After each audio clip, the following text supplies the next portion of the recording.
So we got the square D, electrical panel, and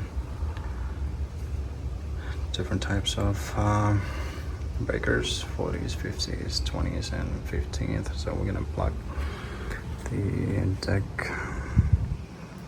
line here too.